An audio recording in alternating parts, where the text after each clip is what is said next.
काय ग, काय झालं? कुठून काली तिथून? काय नाही. हे बघ, सगळं तुझ्या मनासारखंच होतंय ना.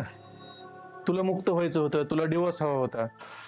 आता पुढच्या तारखेला आपला डिवोर्स होईल आणि मलाही असं काय आयुष्य जगायचं नाही. मला माझ्यावर प्रेम करणारी भेटली, मुळात तुझ्यापेक्षा जास्त प्रेम करणारी भेटली आणि मला खात्री मी तिच्यासोबत सुखात राहील. पण मी काय म्हणते, आपण माघार घेऊ ना डिवोर्स. हे बघा ना, मंगळसूत्र पण मी अजून तुमच्याच नावाचं घालते ना. डिवोर्स माघारी घेऊ?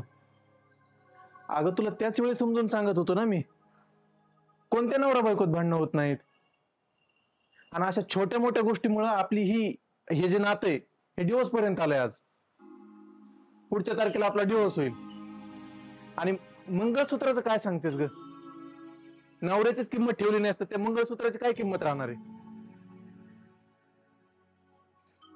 माझ्या छोट्या छोट्या चुकामुळे तू माझ्या घरच्यांची, बहिणीची, आई वडिलांची, सगळ्या सगळ्या गावकऱ्यांसमोर इज्जत काढलीस आणि आता डिवोर्स मागे घेऊ? हे बघ, ही गोष्ट काय शक्य नाही. आता तुझी वाट मोकळी आणि माझी वाट मोकळी. आपण एकमेकाच्या वाटेत यायलाच नको. मला माझी चूक कळाली, माफ करा मला. आता माघारी घ्यायचा, आता माफ करू.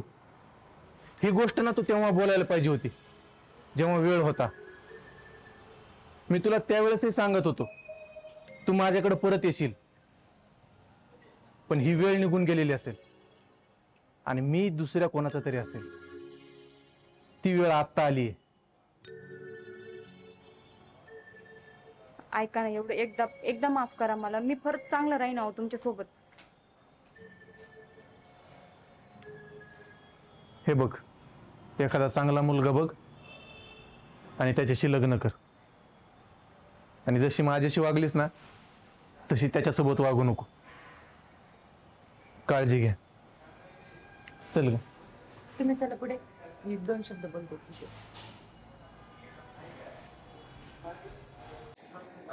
झालं ना तुझ्या मनासारखं? हे बघ, मी जर काही चुकीचं बोलत असेल तर मला माफ कर. आणि या जगात तुझ्यासारखी मूर्ख बाई मी कुठे बघितली नसल. अगं, एवढा सोन्यासारखा नवरा तू सोडून दिला, तुला त्याची किंमत नव्हती. आणि बरं झालं तू सोडून दिला, कारण तेव्हाच तर मला भेटलाय तू. आणि मी स्वतःला खूप नशीबवान समजते, कारण एवढा समजून घेणारा नवरा मला भेटणार आहे. त्याच्या घरचे तुला एकदम लिकीसारखं तुला मानत होते, लिकीसारखं तुला लाड देत होते. पण तू काय केलं त्यांच्याशी?